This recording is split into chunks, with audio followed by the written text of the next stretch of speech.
Well, it's gotta be fixed, or shut it down. Yeah, that's right. I mean, it's gotta be fixed, you know. What do you do now if you need an ANCA? I would start calling I'll see if I can borrow our old one. And if they can't, then I would work with the town of Plattsburgh, city of Plattsburgh as well.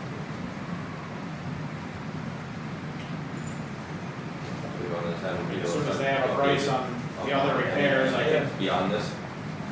email everybody once I know. Keep us what the other updated. repairs are. We do anyways. I mean, keep us updated if there's another repair of some, big amount. You know, it could be something simple as a switch on the hydraulic side. So we go along with that, and then just keep us updated on if more repairs that we needed. Is that good? Yep. Yeah.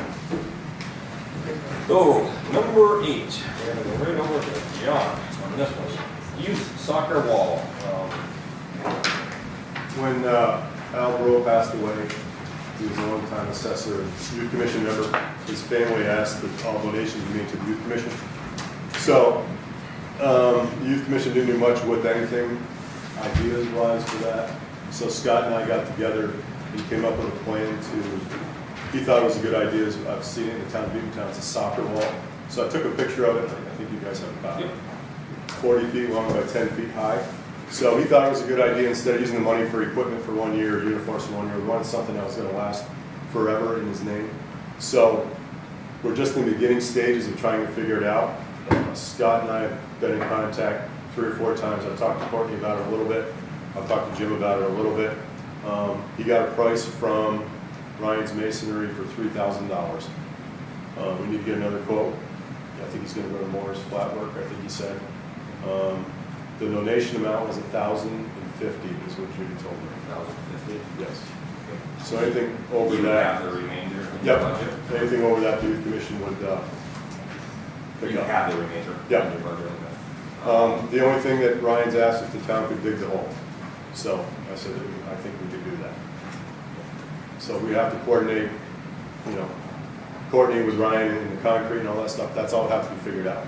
But this is just the beginning stages. I just wanted to see what your thoughts were as far as, is it okay to do? What else do you need from us? Beavertown, the town of Beavertown did have an engineer look at theirs before they built it. That's nice. Yeah, And that's the only thought I had, John, was we had Peter Pips, maybe somebody look at it just to. yeah. The That town of makes- Beavertown that had, makes good sense. That way, if we ever get into a pickle, even if he gave us a letter and put a stamp on it and said that build it this way, and at least kind of covers us. right. Yeah. We would, I mean, we don't pay for a permit, but don't we have to? There'd be no fee. There'd be no fee. Associated with the town, Yeah. yeah. Yeah, well, I've already talked No about fee it. permit, yeah. I already talked about it.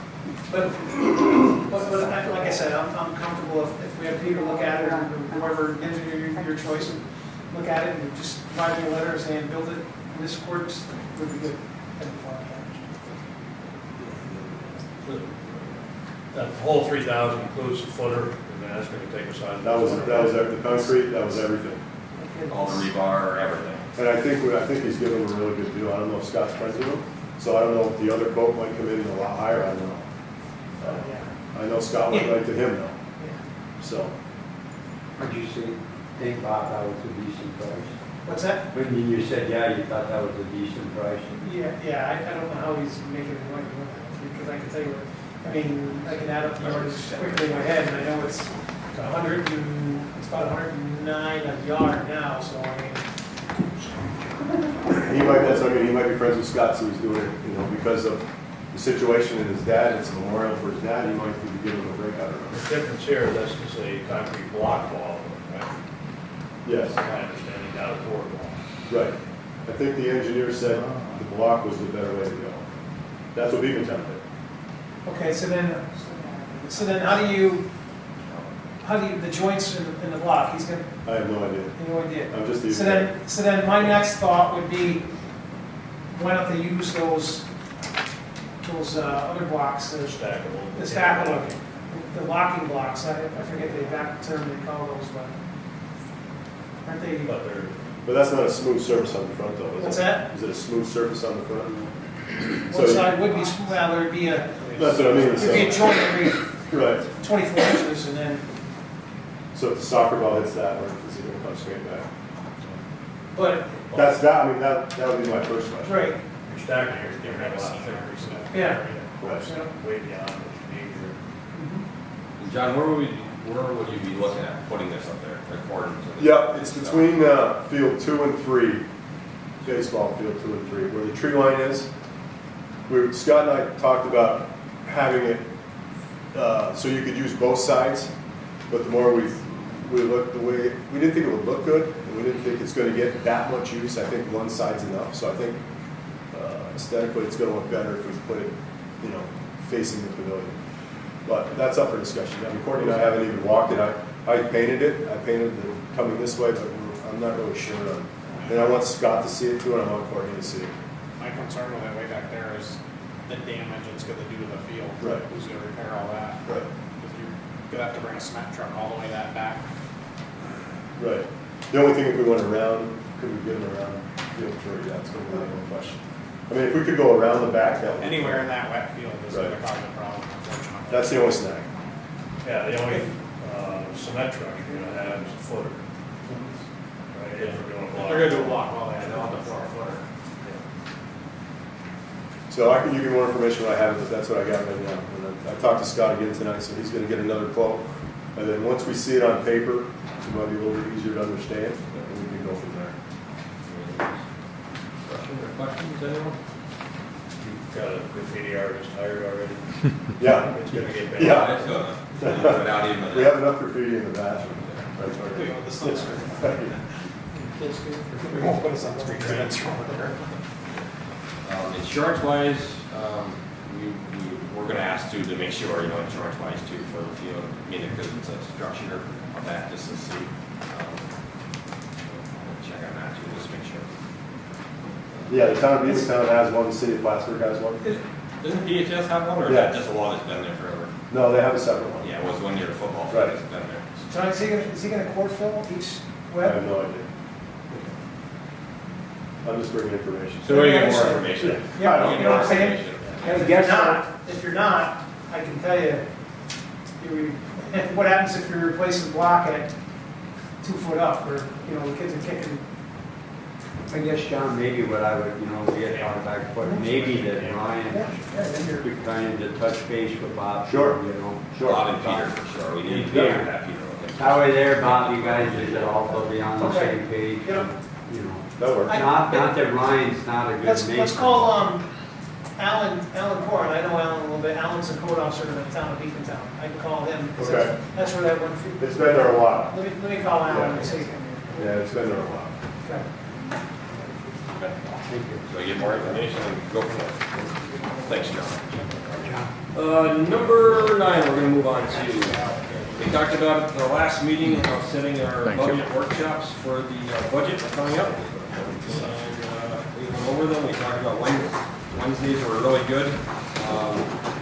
We're going to have a brief one on a Monday, October 2nd, just to present it to Diane, which is a 5-minute budget, presented the budget. And other than that, we're right here in front of us. So if everyone agrees, a motion or second to this our budget for this year. Workshops. Everyone good with them?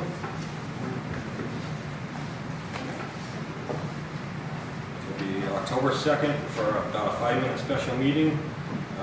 Wednesday, October 4th is a workshop for water sewer Belcourt. Wednesday, October 11th would be highway.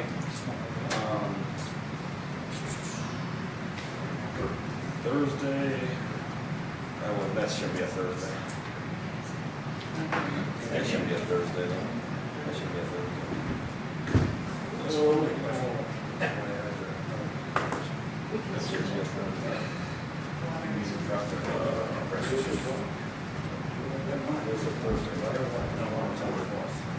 That should be the 24th. What? You know what? Mine's different than yours. Oh, no, sorry. That was the one we started looking at. Okay, so sorry, I had the one before. Okay, sorry about that. So we have, yeah, that one's totally messed up. That was the one we were looking at before.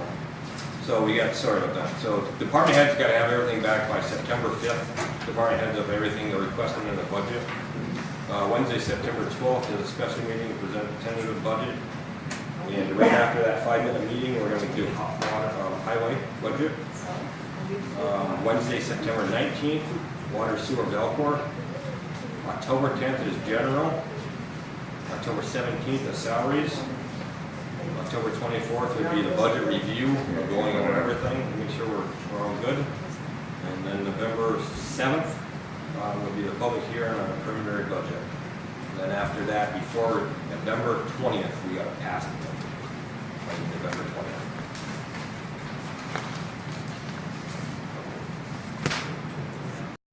Everyone good with that schedule? Good. So there's that, and John, if we can get that out there, Diane's gonna advertise it for our workshops. So we'll go from there. Good. We're already down to number 9. Number 10, I'm sorry. Number 10, other business. Jim. Diane. Just discussion, throwing it out, getting prepared for tax collection time, et cetera, for hours. Prior, it's mandated 9 to 1, that's what's advertised Monday through Friday. Obviously, it's now 9 to noon, but that doesn't mean anything because I always make sure I'm here then, at least if not before, if not after. So my recommendation, my idea, just to share and throw out to make it more efficient come January, is that, yes, mandated 9 to 1, absolutely, because that's what's going to be posted on the collection taxes. The previous years, it was always on Tuesday, 9 to 1, and then 4 to 6. For all purposes intended, I can't be here alone. So, no one can be here alone, okay? That's what has always been recommended as the policy, inside policy that's been followed. I had said, why don't we switch them to Monday? Because 2 out of the 4 Mondays every month, someone is here. So nobody would have to stay with me or come back to be with me till 6 o'clock on Tuesdays. So, and make Monday just my crazy, nutsy full day until 6 o'clock, and then come to the meeting. And forget Tuesdays, being 4 to 6. I'm more than happy to pull another night if we want to pull another night, 4 to 6. I don't have a problem. If that's what you want me to do, that's what I'll do. I'm easy to get along with to a certain extent. And I would be with Diane. And so then, when I was green and a newbie in January, someone called about Saturdays. So I said to myself, well, how about the last Saturday of the month? Well, I looked at the calendar and I believe it's the 26th of January. I don't know where paydays fall. I don't know the county. I don't know teachers. I don't know anything like that. I'm happy to come in on Saturday. We'll ask John to put it on the Gazette. We'll get it posted, et cetera, et cetera. I'll come in 10 or 12. And Randy will come and, be with me so I'm not alone. Then the 31st of January is on a Thursday. So I think it's important, 9 to 1 is not going to work to have it posted for me to be here. 9 to 1, yes, obviously I will be here, but then pull another 4 to 7 for everybody that wants to come in on the 11th hour. So I just need some feedback, getting thoughts. I had shared with Brandy earlier that I thought on Tuesdays would be my official town clerk day. There's not a lot of mail, I have discovered. So not that I'm not going to take people's taxes, but that's where I focus, making sure the dog license, making sure all that's done. Friday mornings is mandatory for town clerk duties. Yes, money taxes will be done. I mean, the doors don't open till 9. I'm usually here by 8 during tax season. In January, I was here at 7:30, 7 o'clock. So anyways, I just wanted some feedback on what everyone thought would be the best plan of action to make it good for our taxpayers, convenient, and that it accommodates everyone for me not to be alone. So, just that's my idea. So that's, And like I said, I will be here on the other nights of our town board meeting with her, no matter what, on the Mondays. And then if she wants to come in on a Saturday at the end of the month, I have no problem limiting for Saturday for a couple hours here and there. And I just think it's nice to be here later on the 31st for the 11th hour. I can still do that stamp till midnight. Will you be here till midnight? No, but I can still put that stamp on there. So, Just for thought, Diane, that second and third Wednesdays of the month, I'm here until, well, they have to put it on our taxes, on the Yeah. tax bill. Okay. So to start saying, well, we'll do this Wednesday and that Right. Wednesday. I understand, has to be every But I thank you for straight that. day. Yes, Yeah. thank you, I appreciate that. Okay. But, so that's my ideas, I'll take anybody's recommendations to make it. I do think the Saturdays are a good idea. And it is what it is, it's, you know, you do what you have to do. So, but anybody has any ideas or whatever, I don't know how, I'm sure I've got to the middle of December to let the treasurer's office know what our schedule's gonna be. We can always get it in the Gazette, we can, you know, put it on the website, so everybody will be able to know. And Judy will be happy to make me a poster, so, if I ask her to, because that's not my thing, so. Good. That's the plan. So, Good. okay? As long as you spoke. It is what it is. You work those 150, 80 hours, 180 hours a month in January. What the heck? That sounds good. Sounds good. Like I said, we have 2 meetings during the month, so there's 2 of them, and then the other 2 on here. Yeah, So, exactly. okay. Cool. Jim. No. Bob. Very busy, it's only 2 words. Dave. Nothing I dare to say. I've been designated as a bounty hunter in Peru now instead of dog patrol officer. You could actually pay for that, shouldn't I? Hazardous. We got your bonus.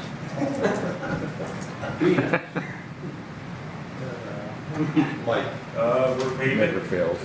Metal saw today, Paver broke last Thursday.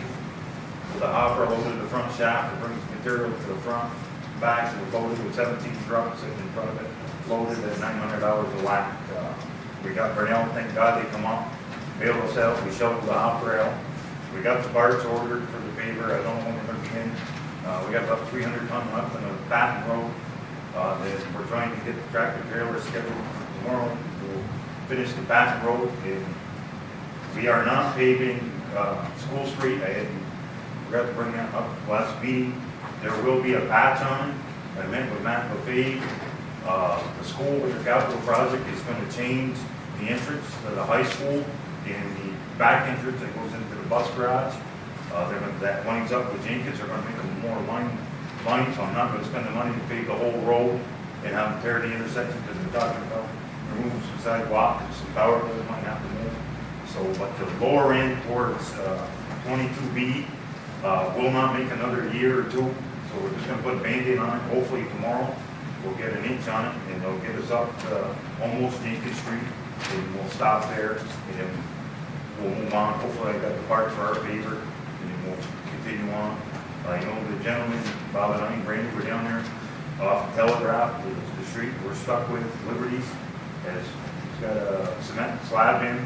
So as soon as we're done mixing salt sand, which we have started in between paving, we'll move the excavator down there. And I'll use some of the millings for gravel down there to save a little money. But we'll get that opened up for him for the winter so we can plow it. So we're pretty busy right now. So, Anything else? Next one. The only thing I got is tomorrow is the big switchover, so hopefully everything goes good at Bearsmont. And they say coming at 9:30, they'll disconnect the power, they'll rewire it, got the electrical inspector lined up. So it's gonna be 91. There's no shade over there.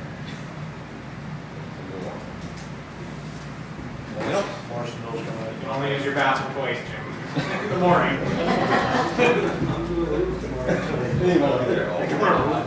That'll be a hot one. You got more snow septic coming in, won't it? We'll pump it down to the pumps before we pull it. That's enough. else? Pam? It's the end of the concerts were last night, and we did have a few issues with people smoking and drinking on town property, which I dealt with the best I could. One guy kind of started harassing me, so we need to figure out what to do. You were there last night, and somebody started smoking, and you took care of that one, but Just happened nicely. you know, I guess the thing to do is to figure out, is it all right for me to call the sheriff or the state police when somebody starts giving me trouble because I'm asking them to stop smoking or drinking on town property? But otherwise than that, we didn't have to go in at all, and so we had good weather. But on another note, Steve Imhoff from the town of Plattsburgh called, and they're setting up basically a workshop for all the BAS users, which is the codes office and Diane's office. And what they're trying to do is do cross-training and trying to figure out ways to make people aware of how to be more efficient and quicker on BAS programs. You know, some people haven't, there's little nuances that some people don't know. And it would be good for Diane because, you know, there's things that I'm sure she hasn't learned yet, that Darlene also. And if something happens to either one of them temporarily, so, you know, cross-training so somebody else could move in and help while they were out, or whatever the case may be. So he was wondering if town of Peru would be interested, and I thought probably. They're shouldering the brunt of the cost, and they said it would probably be like $30 to $40 per person, and it'd be like 2 4-hour days that they would do it. So I just wanted to run that by you, and then when they firm up what the dates and the cost and everything will be, you would let me know, and then I'll pass it on to you. But I assume that we would be interested in it. I would have no problem with that. I mean, training, obviously, that's an expensive training. Yeah, it would be a lot more if they weren't, like I said, they're shouldering the brunt of the cost. So, You'll good with that? Just let us know more when it's. And with the issue down there, I was talking to you last week about the drinking, the alcohol. I mean, that's open container. I just call the sheriff. I probably won't even, I mean, you want to approach it because you don't want the sheriff and you don't want the scene, but if he gave you a hard time like you did, of course, it's the one time I wasn't down there. You know, all the other weeks you were down there, and this week was the first time we've seen someone smoking. We've seen it last week, and I nicely went up to the guy and was sitting next to him and just asked him how his day was, and just asked him if he could make sure that's the last one, and if he smokes, he go on the sidewalk, and he went on the sidewalk the next one. So. Is there anything posted there? I've never Yes, seen it. 100%, absolutely. It was right behind the guy, about 4 feet behind him. It's right where Mike Handel and his girlfriend sit, and right there, the guy was 4 feet away from them, and I seen this, so I walked over there just gradually during the song and just asked him, you know. And he was nice. He was no issue whatsoever. We have talked in the past too about doing a new sign down there, a nicer one possibly, with all the rules, instead of a. Multi-sign. Well, that's the thing. There's like 7 different signs down there because the sign to the park, the playground is so small, you can't see it up on the hill. I was trying to see if it had on there because I didn't want to go up to somebody if the sign wasn't, you know, properly placed. And then I walked behind where Mike Hamilton was, and there was a sign about no smoking on town properties. I did not see one, and I could overlook it. I did not see one about alcohol. It might be on the smaller one down below, but I did not see one up on the other road about alcohol. But open container should be, I mean, that should be a pretty given. But we need to Yeah, look we have at to it. discuss it, we want a nicer sign with all the rules, one main sign. Yeah. Which I think. Alcohol should be a bigger problem than smoking. Yeah. Yeah. So, On Stu Grandy with this county program, right? yep, we will be getting new signs. for tobacco-free, and Aladdin, was asked to include a little bit more, but like you said, I do agree with Courtney 100%. Let's get one sign that's, not 7 signs hanging all different locations. So that's that. Why, business. Pete, you have any updates, anything you want to say about the county real quick? Yeah, I got a couple things we can say. Okay. Of course, we are very excited about SkyWest. We came in this week and they had 23 passengers coming in and 15 were supposed to fly out on the afternoon flight, and there was 30 scheduled to go on the flight Thursday morning. And of course, this is just the beginning. We are also at this time looking aggressively for another company. And of course, most everything at the facility is completed. It's a beautiful project and everything is falling into place very nice. All we've got to do is get more flights in. We are in hopes that they come and everything looks very favorable. And of course, again this year, we can say that our sales tax revenues are at the end of July, $1.5 million over projection, and $1 million ahead of last year. So that's good. Of course, we needed to use some of it for Clinton Community College. We had to come up with more money for them this year. They've made some changes. We anticipate that they will help in the revenues for them. And as everybody else, our budget will start, the budgets will be worked on soon. We always have been completed for around the 1st of December.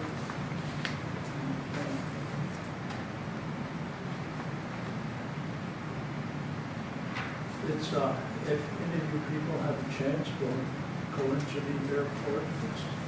It's very nice. And another place that I visited this week is our landfill. For a couple of weeks ago, they had a tour, which it was advertised. I don't know how many people got to go, but it's amazing how clean everything is there. And they do a beautiful job. If anybody wants to go who missed the tour, you go up there and they will give you a tour. So it's worth going to see what they're doing there, and we anticipate that everything will move along. But of course, with the paper products, which landfills are here for, which is 40% of their volume, there's no market for it. We lost that from the China market. Anybody have any questions on anything? Thank you very much. Thank you, Pete, for the update. Okay, the only thing I have for other business is I've been talking to Billy Jones here and there over the last 3-4 months. He's been trying to find money, obviously, for the town. Hopefully, we've been trying to figure out money for water and sewer. If there's any more grants out there for anything. He did call me up Wednesday of last week and he said, Brandy, going through paperwork-wise, I found a grant for highway to do roads for $50,000. Molly Ryan, which I know, I've been talking to her more than Billy. She sent me it on Friday afternoon. I sent it to Mike, I sent it to Pam, and we have a copy of it. Basically, me and Mike and Pam will get together. It's nothing we have to have anyone fill out. We can do it. It's a basic grant. It's one of the simplest grants he said he's seen out there since he's been in office. And he gives us $50,000. But basically, we got to have Mike say what patch of road he can pay for $50,000, give the distance, the scope of it, and everything else, and submit it. He said it's been average of 4 to 5 months to get the grant back, and it's a grant that we honored to the town for. This is only for using on tarmac. Only road work, and so we're gonna fill that out. Like I said, I got Friday at 4:28. sent it over, and just the scope basic questions, and it's a 2-pager. He said it's easy, a simple grant that's out there that he knows of, but he's still looking for other money, obviously, to see whatever he can come up with.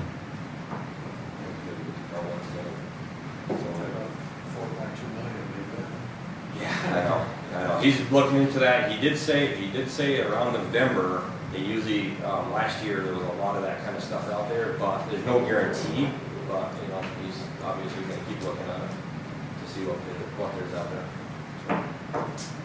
This is something that Mike can use on the highway. It's kind of like, I said, the kind of perfect time. Last meeting we approved a $37,000 trailer to take out the chips for the road. Just kind of will help to get that money back plus $20,000. Other than that, that's my other business. We're going to move on. Number 11, public comments on agenda items only.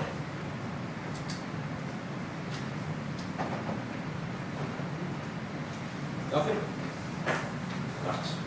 We're going to move on to number 12, discussion resolution to approve the bills. I need a motion and a second. We read the resolution and then any questions? Second. Okay, Jim Langley made the motion. Jim Douglas seconds the motion. And Diane, so let's read the resolution. A resolution authorizing the post-audit payment of certain claims, bills, and invoices of the town. Whereas the town board has reviewed and audited the following claims, bills, invoices for services rendered and goods provided to the town in August of 2018. From town approved vouchers 2018-00991 through and including 2018-01189, abstract dated 8/27/2018, for the dollar amount totaling $281,190.98. Of that, $34,207.15 was wired. $100 was prepaid by check, and $246,983.83 is remaining to be paid. And whereas the town board finds said claims, bills, and invoices to be acceptable in form and reasonable in amount, now therefore be it resolved that the payment of the aforementioned claims, bills, and invoices is approved, and the supervisor being hereby is authorized to make such payment, and be it further resolved that this resolution shall take effect immediately. Discussion? No. Roll call. Mr. Douglas? Yes. Mr. Irwin? Yes. Mr. Langley? Yes. Mr. McDonald? Yes. Okay, we're going to go to number 13. With Nancy, I met down at the county supervisor meeting months ago, and she was going over LED lighting for towns and stuff. She met with Jim and Courtney. We're here someplace, yeah. And so she'd like to go over it. I don't know if I can do this or Get not. information from NICEAG, which I got today at 3:09. That's in our package. Nancy, go from there, and Nancy, introduce yourself and where you're from and all that good stuff. Great. So I'm Nancy Bernstein, and I work with the Adirondack North Country Association. We're also known as ANCA. ANCA does lots of things around the North Country in the 14 northern counties, including, I'll just skip right to the Clean Energy Program, which is where I work, and I'm an energy circuit rider. Municipalities to help you plan, finance, and implement any kind of energy efficiency upgrades or clean energy technologies. So we work to be responsive to what you need in your community. We try to bring the best practices for those types of work, and then we can do it at no cost because we're grant funded. So that's always helpful. So I'm here to talk tonight about LED lighting and LED street lighting in particular. As many of you know, LED lights are an extremely long lifespan. That's one of the great advantages of them. They last a very long time. They're very energy efficient for two basic reasons. One is they don't put out the infrared radiation or heat. Like think of the incandescent light bulb that made all that heat. Well, LED doesn't waste any energy and heat. They also are very good at directionality of light and putting the light right where you want them, or where you want it. They have very high light quality, almost like daylight, and they have very low maintenance costs and hassle to deal with them. So it's a big reason that because it's a long living. So the benefits of LED street lights is you can get energy savings up to 70%. With, going for the same amount of light, from the existing streetlights, most of which are high-pressure sodium, down to LED. So it's a significant savings. Lower maintenance costs because they last, again, maybe 4 or 5 times as long as the high-pressure sodium. They have improved lighting uniformity. A lot of fire and police really like the LED because it's very uniform. You see better. It's, like I said, it's more like daylight. They think it has enhanced pedestrian and vehicle safety for those same reasons. Some people are concerned with light pollution. There's the dark skies compliant, which are streetlights that send all the light downward, where you need it, instead of up into the sky, where it causes more light pollution. And they, of course, because there's such energy savings, there's a reduction in greenhouse gas emissions. So this is your Town of Peru streetlight inventory, in case you're not aware of how many lights you have. You have about 98 high-pressure sodium Cobra headlights, which are the overhead lights with the lamp and the bulb at the end. They're different wattages, but most of them are 100 watt, which is a basic street light in a rural area. And then you have a number of decorative lights, which are the post-op lights, 16 70 watt, one 250 watt, and then 2 400 watt floodlights. And then you have a bunch of other inventory that you also pay monthly for, which are different poles and different kinds of poles, brackets, and direct aerial cables. So that adds up to a considerable bill that you get monthly.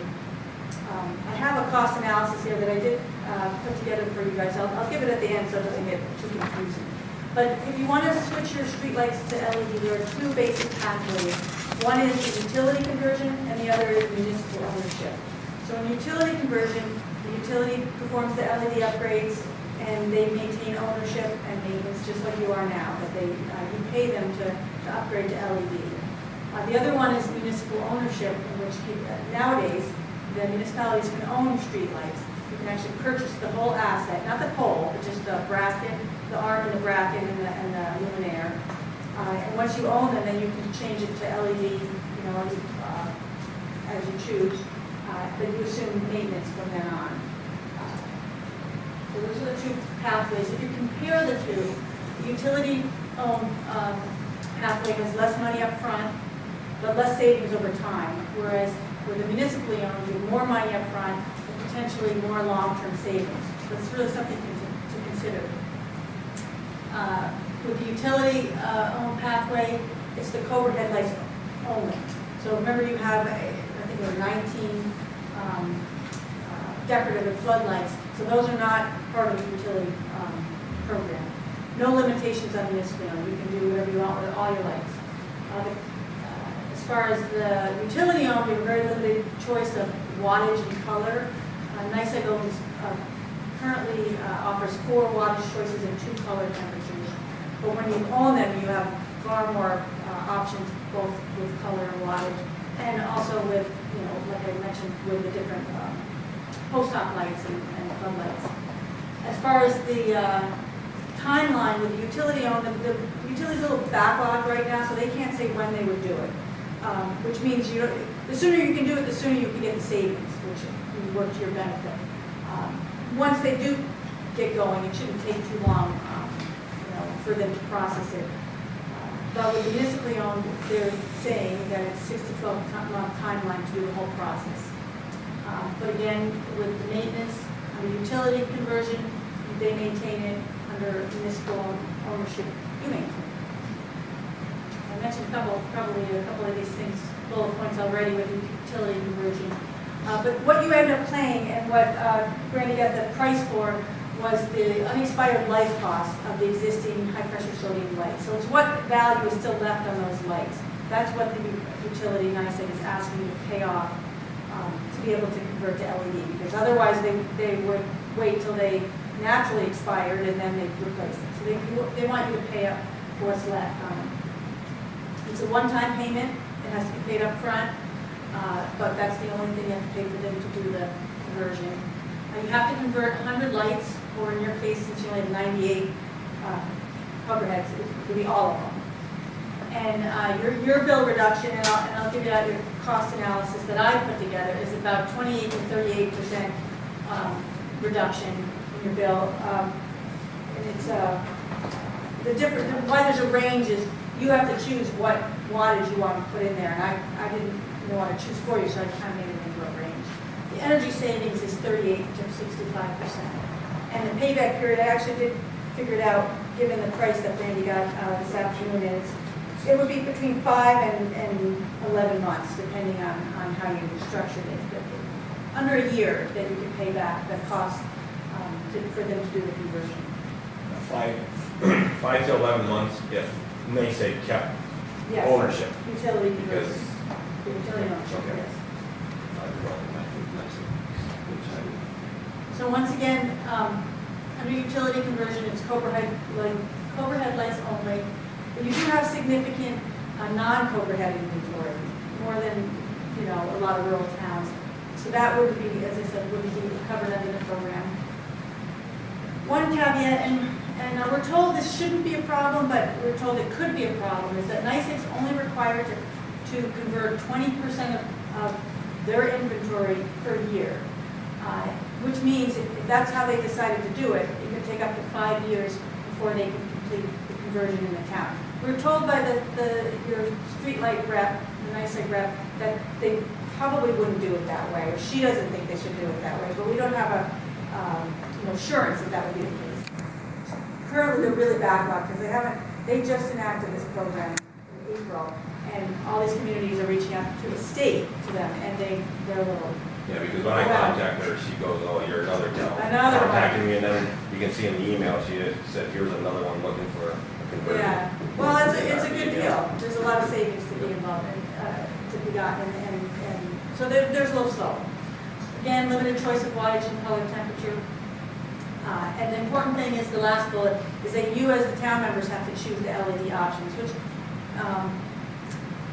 if you're comfortable with it, that's fine, but if you're not, and you're worried that, you don't want to choose something that's too bright, or that the community won't accept, or maybe you want to move some lights from here to there, and you're not sure, we have some thoughts on that as well, street light design. So really, the time when you're going to switch to LED is really a time to think about how do you want to light your roadways? How do you want your community lit? Very important that you want uniform lighting in the town, so it looks good, but also because it's the safest for your pedestrians to do. You want, most importantly, in my mind, is you want the community to be happy with it. You don't want them to think it's too bright or not bright enough, or it's too white or too yellow, or whatever. There's a lot of options there. So choosing the appropriate wattage and color temperatures is really important. And as well, it's an opportunity to eliminate lights that you feel might not be needed, or add lighting in intersections that don't have adequate lighting at this point. Maybe move some if your intersections have changed somewhat. It's really the opportunity to do that. Something that ANCA has offered to the communities, or we're working on offering it to the communities, is we thought that it would be helpful to do a streetlight design aggregation with communities that are interested in going the utility conversion pathway, if that's what you choose to do. And because our thought is good design is going to lead to everybody being happy. It is not an expensive process to have a streetlight design done, but we feel if we can aggregate a number of communities together, we can bring the cost down, soft cost down, and there's a potential for shared services if that's the case, and there is money involved with the shared services grant out there in New York State. So what we've done, ANCA issued an RFQ just last week to companies that do design, lighting design. We are expecting, I think it's September 14th, that they're going to have proposals back to us with what they can offer for all you communities out there that are interested in going that pathway. Every municipality would have a one-on-one contract with the company to do whatever unique lighting design that you choose. But the idea is if we could bring a number of them with, a critical mass of lights, that they can reduce the cost to everybody. So we'll let you know, keep you in touch with how that goes. Let me switch to municipal.